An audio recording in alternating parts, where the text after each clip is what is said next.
Hey y'all, welcome back for another video. If you're new here, welcome. Hi, hello, how are you? Nice to meet you. My name is Savannah and I am the owner of Roxy Road Clay & Co. Today I'm going to be showing y'all how to do the popular watercolor technique for polymer clay earrings.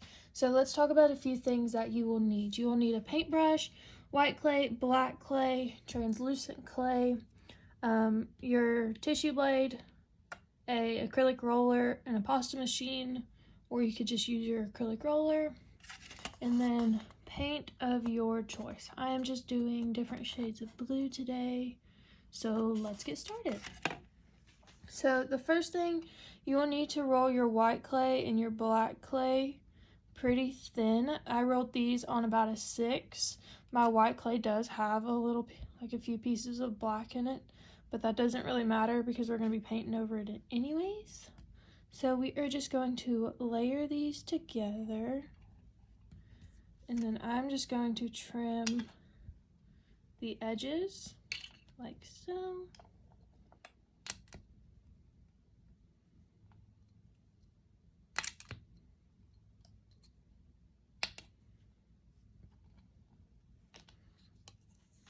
Okay, and then you're going to want to roll these together, that way you have no air bubbles, and I didn't scrape that good, so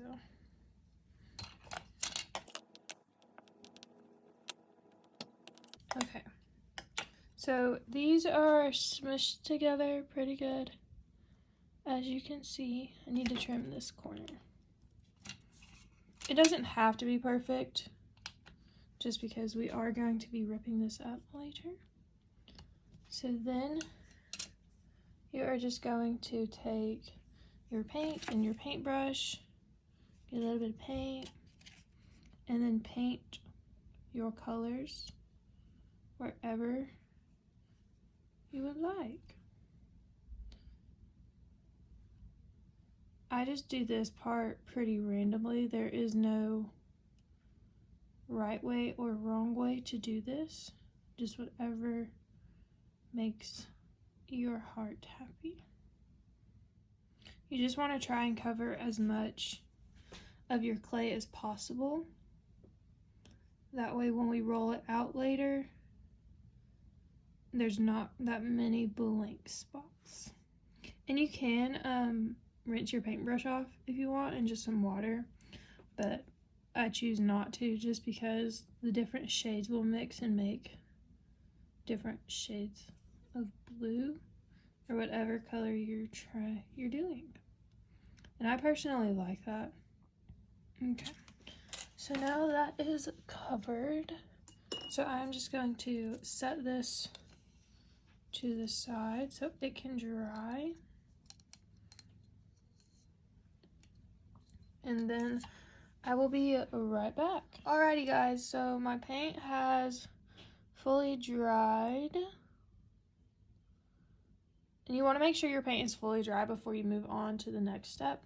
So I have rolled a piece of translucent clay pretty thin, and I'm just going to place it over top of this. And then you want to get out as much as the air bubbles as you can. And then I like to flip it over and cut the excess translucent off, like so.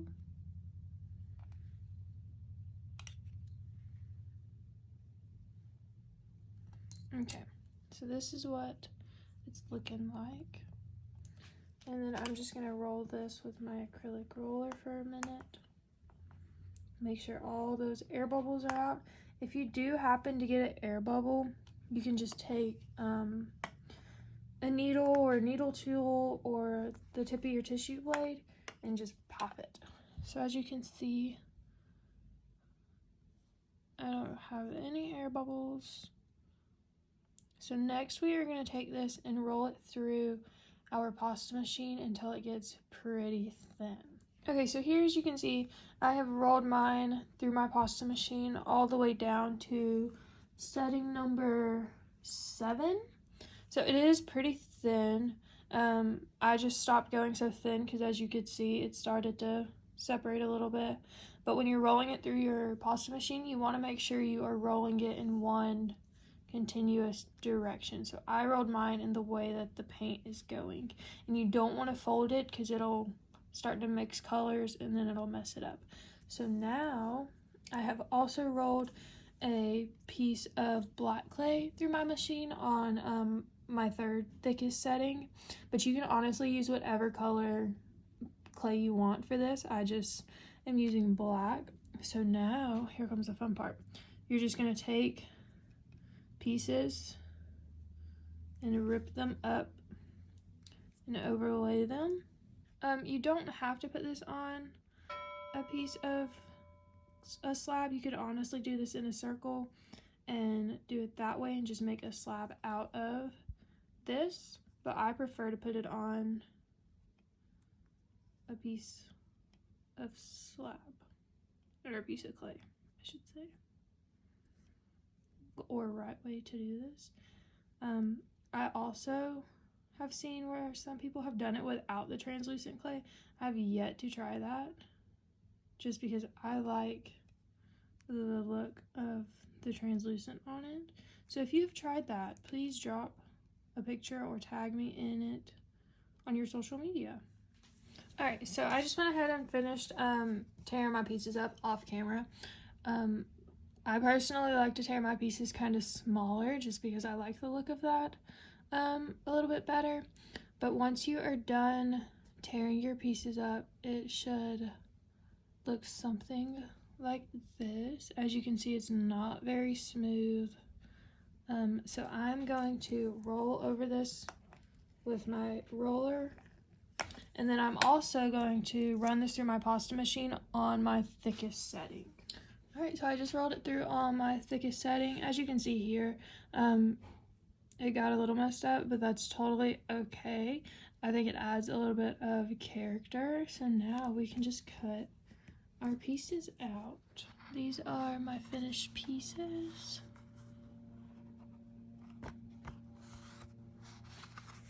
So then for your scraps, I just have some black clay, and then you can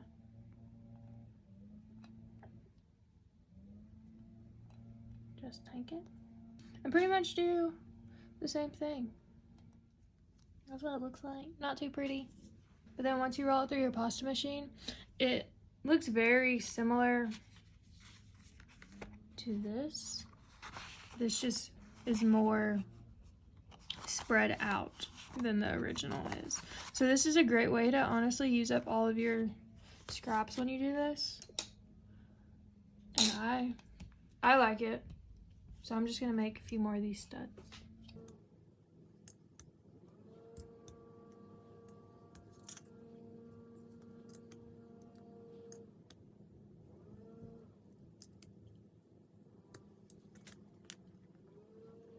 And there you are. So I'm going to go bake these. I have more that are like these currently baking, so once they are done, I will show you the end results. Alright guys, so this is my end product of some that I've already done. These were Easter colors, and I did put resin over these so they are shiny. And this one is from the colors that I just did. This one does not have resin, and this one does. So I honestly like the resin look better, but that's totally up to you.